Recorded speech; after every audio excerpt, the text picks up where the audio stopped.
पेठ तालुक्यातील कहांडळपाडा येथे मोहाचा पाडा ते देवळाचा पाडा या रस्त्यावर दमनगंगा नदीवर मोठा पूल बांधणे, या पुलाचे भूमिपूजन समारंभ उत्साहात संपन्न।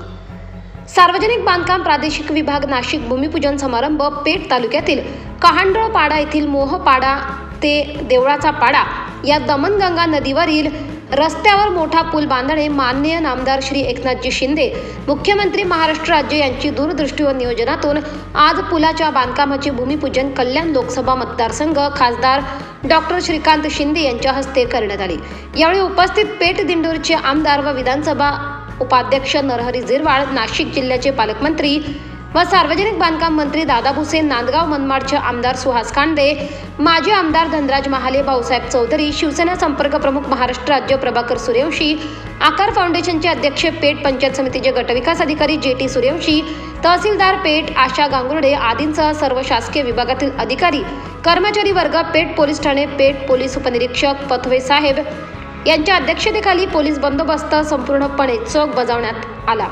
यावेळी उपस्थित मोठ्या संख्येने पेठ तालुक्यातील पदाधिकारी, राजकीय सामाजिक कार्यकर्ते, सरपंच, सदस्य व ग्रामस्थ मोठ्या संख्येने उपस्थित होते।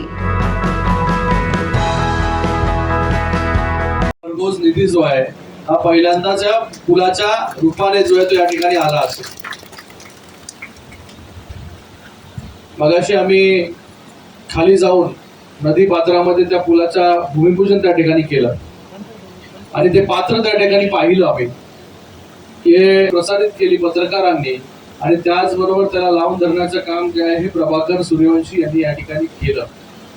मला वाटतं पत्रकारिता करत असताना समाजभान काय आणि त्याच्यातून जे आहे हे अशा पाड्यांना कशा प्रकारे आपण मदत करू शकतो याची जर जाणीव असेल तर जी पत्रकारिता मला वाटतं गेले अनेक वर्ष, आताची पत्रकारिता सूर्यवंशी साहेब मी आता काय त्याच्यावरती टिप्पणी करू शकत इच्छित नाही, पण आपल्यासारखे जर पत्रकार या ठिकाणी आहेत आणि मुंबईमध्ये एक पत्रकार जो राहतो, जो YouTube वरती व्हिडिओ बनवतो, लोकांची गाराणे जे आहे ते आपल्या व्हिडिओच्या माध्यमाने आमच्यापर्यंत पोहोचवण्याचं काम त्या ठिकाणी करतो, त्याला मला वाटत नाही की एवढ्या लांब या आदिवासी पाड्यामध्ये स्वतः येऊन त्याची दखल जोपर्यंत आहे तोपर्यंत सरकार जिथपर्यंत पोहोचू शकत नाही तिथपर्यंत हे पत्रकार त्या ठिकाणी पोहोचताय, या ठिकाणी करतायत। मी सगळ्या पत्रकार बांधवांचे या ठिकाणी खूप खूप धन्यवाद व्यक्त करतो की आपल्यामुळे, आपल्या सतर्कतेमुळे, आपल्या पाठपुराव्यामुळे जो आहे तो आज या ठिकाणी माननीय मुख्यमंत्री एकनाथजी शिंदे साहेबांच्या माध्यमाने आज या ठिकाणी मोठा असा पूल या ठिकाणी मंजूर झाला। मगाशी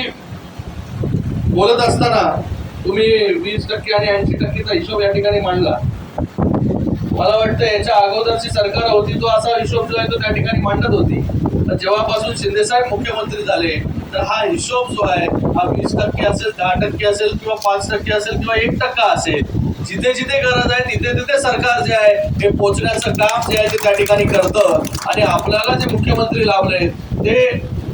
दिवसातून 18-18, 20-20 तास त्या ठिकाणी काम करतात आणि त्यांना जाणीव आहे की अशा या दुर्गम भागामध्ये माणूस जो आहे तो कशा प्रकारे या ठिकाणी राहतो आणि मुख्यमंत्री महोदय जे स्वतः एका दुर्गम अशाच एका पाड्यामधून जे महाबळेश्वरच्या खाली आहे, साताऱ्यामध्ये आहे, दरेगाव त्या ठिकाणी त्यांचा जन्म झाला आणि अशाच एका दुर्गम पाड्यामधून जन्म झाल्यानंतर जे आहे हे आज महाराष्ट्राच्या सर्वोच्च पदावरती जाण्याचं काम जे आहे ते त्या ठिकाणी शिंदे साहेबांनी केलं। म्हणून त्यांना जाणीव आहे की अशा परिस्थितीमध्ये लोक कशा प्रकारे राहत असतील, जीव मुठीमध्ये घेऊन कशा प्रकारे रोज लोक त्या ठिकाणी प्रवास करतात आणि या ठिकाणी मी त्या लहान लहान मुलांचं या ठिकाणी खूप खूप कौतुक करतो, त्यांच्या पालकांचं या ठिकाणी खूप खूप कौतुक करतो की जिद्द,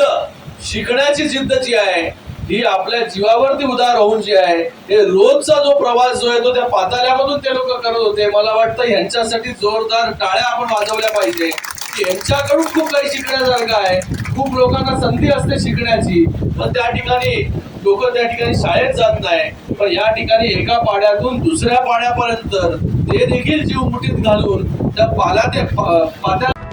24 लाईव्ह महाराष्ट्र न्यूजसाठी धर्मराज चौधरी, पेठ।